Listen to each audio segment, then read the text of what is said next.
जैसा कि आप जानते हैं, ब्रेन की सिंपलेस्ट पार्ट सेल को न्यूरॉन कहते हैं।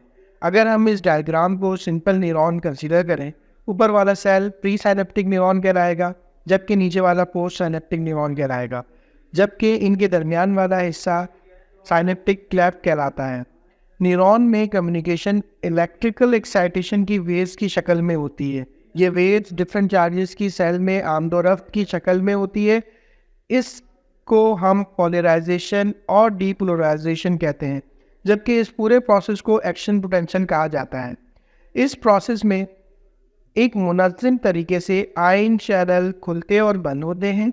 अगर हम यहाँ एक सिंपल न्यूरॉन को देखें, न्यूरॉन अंदर से नेगेटिव है जबकि बाहर पॉजिटिव चार्ज है। अब यहाँ एक्शन पोटेंशियल का प्रोसेस स्टार्ट हो जाएगा। फिर सोडियम चैनल का वोल्टेज गेट ओपन हो जाएगा और सोडियम जो पॉजिटिव चार्ज रखता है अंदर आना स्टार्ट हो जाएगा, जिसकी वजह से मेम्ब्रेन डीपोलराइज होना शुरू हो जाएगी। सोडियम के अंदर तेज़ी से आने की वजह से मेम्ब्रेन अपने आप को बैलेंस करने के लिए रिवर्स डीपोलराइजेशन प्रोसेस स्टार्ट करेगी। फॉर डीपोलराइजेशन कैल्शियम आयन के high voltage channel gate activate होंगे। Positive charge calcium ion neuron में इंटर होकर वेजल्स में मौजूद ग्लूटामेट को ट्रिगर करके रिलीज करेंगे, जो साइनेप्टिक क्लेफ्ट में आना शुरू हो जाएंगे। ग्लूटामेट पोस्ट साइनेप्टिक न्यूरॉन में मौजूद दो रिसेप्टर पर अटैच होगा। नंबर 1 AMPA रिसेप्टर, जो सोडियम आयन को अंदर आने की परमिशन देता है, जबकि सेकंड रिसेप्टर NND रिसेप्टर होता है, जो कैल्शियम आयन को पोस्ट साइनेप्टिक न्यूरॉन को आने देता है। इसी दौरान कैल्शियम आयन के लो एक्टिवेट चैनल ओपन होते हैं और कैल्शियम का सेल में इन्फ्लक्स बढ़ जाता है। इस गेट को T टाइप कैल्शियम चैनल भी कहते हैं। इन पॉजिटिव आयंस के अंदर आने से दोबारा पोलराइजेशन और डीपोलराइजेशन प्रोसेस एक्टिवेट होता है, जिससे एक्शन पोटेंशियल प्रोसेस मजीद ट्रिगर होता है। अब यहाँ आप देख सकते हैं सोडियम और कैल्शियम और ग्लूटामेट की कंसंट्रेशन यानी मिकदार बढ़ जाए तो न्यूरॉन हाइपर एक्साइटेबल कंडीशन में आ जाता है, जो एपिलेप्सी यानी सीजर की वजह बनता है।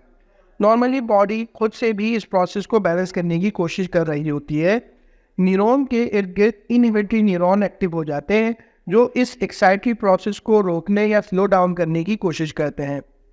ये न्यूरॉन गाबा न्यूरोट्रांसमीटर को रिलीज करते हैं, जो कि एक्साइटरी न्यूरॉन के गाबा ए रिसेप्टर पर अटैच होते हैं। इससे नेगेटिव क्लोरीन आयन के गेट ओपन हो जाते हैं और मेम्ब्रेन अंदर से नेगेटिव होना शुरू हो जाती है, जिससे न्यूरॉन की हाइपर एक्टिविटी को महदूद करने में मदद मिलती है। फाइनली गाबा अपना काम करने के बाद वापस रीअपटेक हो जाता है GT1 गेट से। सो हम यहाँ समझ सकते हैं, अगर ग्लूटामेट ज़्यादा हो जाए और गाबा की कंसंट्रेशन कम हो जाए, तब भी न्यूरॉन की हाइपर एक्साइटेबल हो जाता है, जो कि सीजर का बाइस बनता है। यहाँ तक हमने देखा एपिलेप्सी कैसे होती है। अब हम एंटी एपिलेप्टिक ड्रग के मोड ऑफ एक्शन को देखेंगे। एंटी एपिलेप्टिक का सिंगल गोल होता है कि वो न्यूरॉन के एक्शन पोटेंशियल के दौरान एक्सेसिव फायरिंग को ब्लॉक करें। कुछ एंटी एपिलेप्टिक सोडियम चैनल के वोल्टेज गेट को ब्लॉक करती हैं, जैसे कि कार्बामेज़ेपिन, ऑक्सकार्बामेज़ेपिन, निमोटेजिन, फाइनेटोन, टोपिरामेट, वेलपेरिक एसिड और जोलोसामाइड। एक और तरीका है जो न्यूरॉन की हाइपर एक्टिविटी को कम करता है, जैसे कि कैल्शियम चैनल को ब्लॉक करके। डिफरेंट एंटी एपिलेप्टिक्स एक से ज़्यादा टारगेट्स हो सकते हैं, जैसे कि निमोटेजिन, टोपिरामेट, वेलपेरिक एसिड और जोलोसामाइड। सोडियम और कैल्शियम दोनों को इनिबिट करती है। टोपिरामेट AMPA रिसेप्टर को भी ब्लॉक करती है। ये गाबापेंटिन और pregabalin high voltage calcium channel को ब्लॉक करती हैं।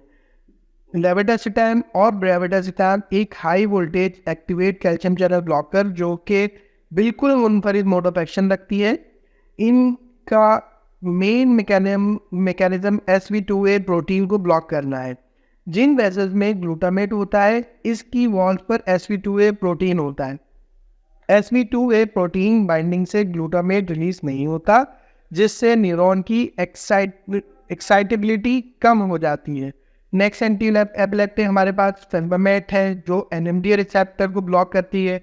नेक्स्ट क्लास में हमारे पास बेंजोडायज़ेपिन और बार्बिट्रेट्स है, जो गाबा ए के गेट को देर तक ओपन रखती है, जिससे नेगेटिव चार्ज क्लोरीन की कंसंट्रेशन बढ़ जाती है। नेक्स्ट ड्रग हमारे पास टियागाब्रीन है, जो गाबा T ट्रांसपोर्टर को ब्लॉक करती है। जिससे गाबा की रीअपटेक रुक जाती है। नेक्स्ट ऑप्शन में हमारे पास विगाबैट्रिन है, जो गाबा अमाइनो ट्रांसफरेज एंजाइम को इनहिबिट करती है, जिससे गाबा की कंसंट्रेशन में इंक्रीज होता है।